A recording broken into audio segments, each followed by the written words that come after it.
What happens if you eat eggs every day for 30 days? Well, if you've read my books, you know as a general rule, the less animal protein you eat, the better. So let's go into the problems with eating eggs every day for 30 days. First of all, let's talk about insulin-like growth factor 1, IGF-1, and animal protein correlation. So first of all, what is insulin-like growth factor 1? Well, insulin-like growth factor, as the name implies, is a growth hormone, growth factor, and it looks a lot like insulin. Now, most of us produce insulin-like growth factor, and we should. In fact, up until the age of 40, we, in general, produce a lot of growth factor because we're growing. After age 40, however, our insulin-like growth factor should decline. Why? Because if you look at super old people, late 90s, early 100s, in my practice and in other practices, they tend to run very low insulin-like growth factors.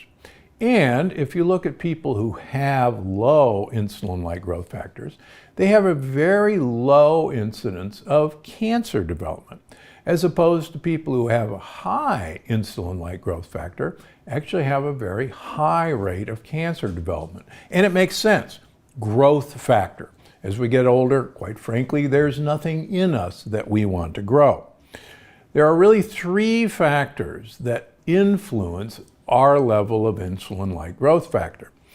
One of them is the more sugar we eat or things that turn into sugar, the higher our insulin-like growth factor goes. But the second is the more animal protein we eat, and that includes eggs, the higher our insulin-like growth factor goes.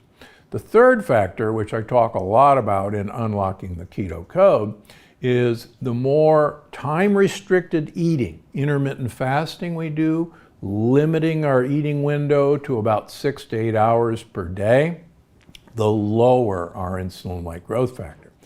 And as I talked about in one of my earlier books, St. Louis University in St. Louis, Missouri, has a big nutrition center where they've studied calorie-restricted individuals. And this is the Calorie Restriction Society, where in general they eat 30% less calories per day than normal in an effort to live a long time. They took these people and asked some of them to substitute a purely vegan calorie source and followed their insulin-like growth factor. And their insulin-like growth factor in these calorie-restricted people dropped over 50 points just by eliminating animal protein. So that's one of the factors of limiting egg consumption. So how much protein should you be eating? Well, Dr. Walter Longo from USC, and I agree on this, and it is controversial, except Dr. Longo is one of the great longevity researchers who's followed this. I use his protein formula that I publish in all my books, and in general, all you need to eat in terms of protein is about 20 to 30 grams per day. Now, I know you've heard that, oh my goodness, for adequate protein, you actually should eat as many grams of protein as body weight in kilograms.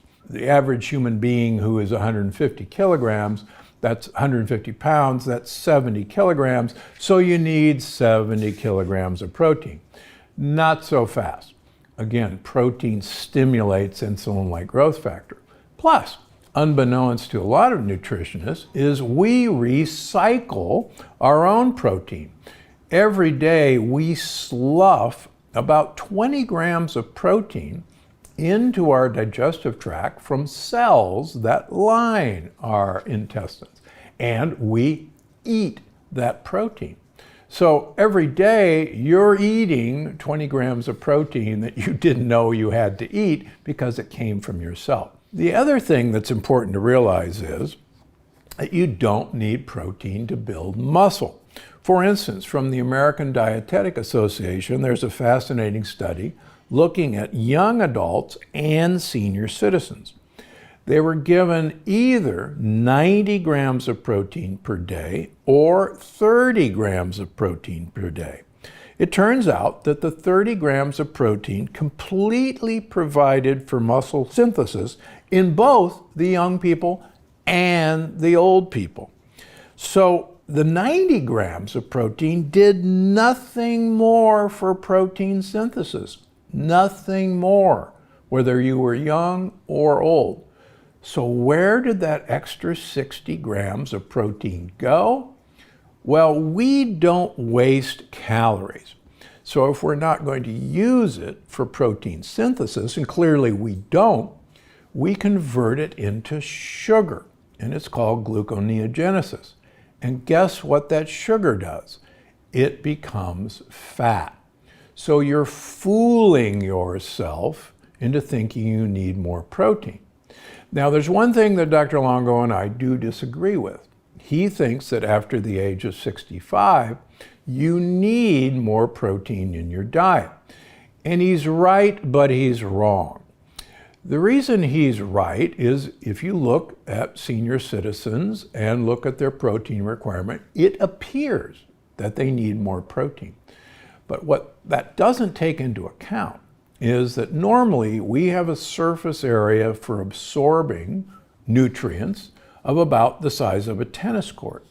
But because of damage from our diet, particularly from lectins, senior citizens have a surface area of a ping pong table. So naturally, you would have to have more protein that you ingest to get absorbed through that ping pong table. And what I've shown in my patients is I reduce their protein, but take away their lectins, and their total protein and their albumin, which is how we measure protein in humans, actually goes up, lowering their protein, but taking away the lectins. So it's the damage that's been done the older we get because of the foods, not the fact that we need more protein. Dr. Atkins, this year I turned 72, which is the age that Dr. Atkins died at. Dr. Atkins was a cardiologist. He was originally a high-fat doctor. He got into so much trouble with the American Heart Association that he morphed into a high-protein doctor, because what's wrong with protein? Unfortunately, if you watched him through the years, he actually became obese from eating a high-protein diet because he was taking that extra protein that he couldn't use for protein muscle synthesis and turning it into fat. And that's really one of the sad legacies of the Atkins diet. All right, so to answer the question, is it okay to eat eggs every day for a month if you are very careful to limit your protein consumption, especially animal protein? So 2.5 eggs meet your entire protein needs every single day. So if you wanted to get all of your protein from those 2.5 eggs, be my guest. But you should view those eggs as a way of getting other nutrients into your body, particularly olive oil. If you go to Crete and ask for breakfast, they'll bring you a bowl with about 1/2 inch of olive oil with 2 lightly poached eggs. And they give you a spoon, and you stir those eggs into the olive oil, and you basically have an olive oil and egg soup. And it's a great way for the eggs to be a vehicle to get olive oil into your mouth. So if you want to do that, great. Another option, as I write about in all the books, in general, the value of the egg is in the yolk. That's where all the nutrients, all the vitamins are. The protein is mostly in the whites. So do yourself a favor, have mostly yolks, take like 3 yolks and 1 white, give the other egg whites to your dog. Your dog will just think you're the best person. But not just any eggs. Make sure they're either pasture raised or at the very least omega-3 eggs.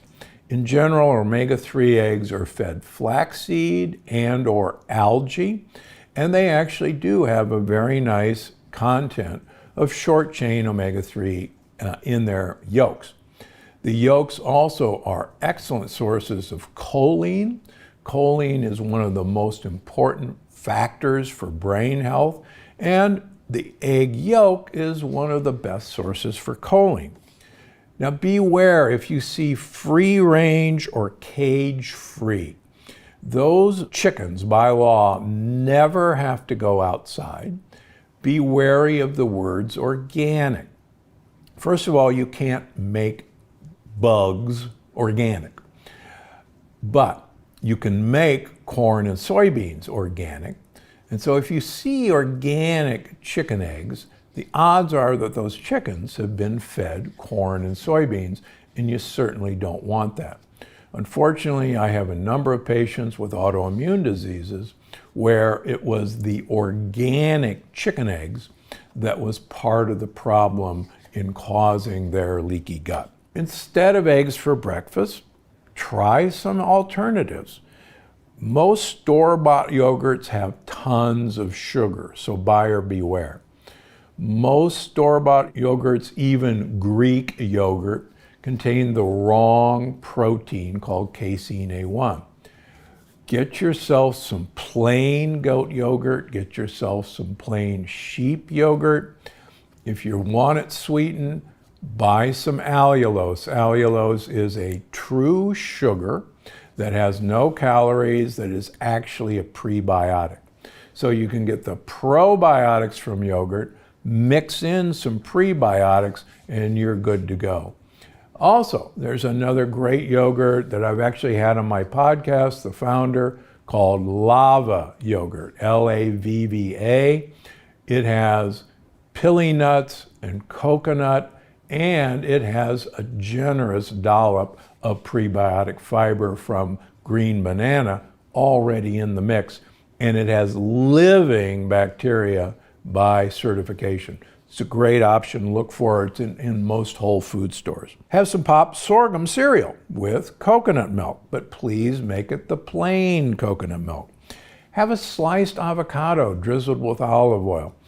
I recently returned from Paris. That's what I had for breakfast every morning. They didn't blink an eye. Out came my sliced avocado with olive oil. No one said, gee, what a funny request. This next one is sure to surprise you. Good sleep actually stops you from becoming insulin resistant, and good sleep stops you from becoming carbohydrate hungry.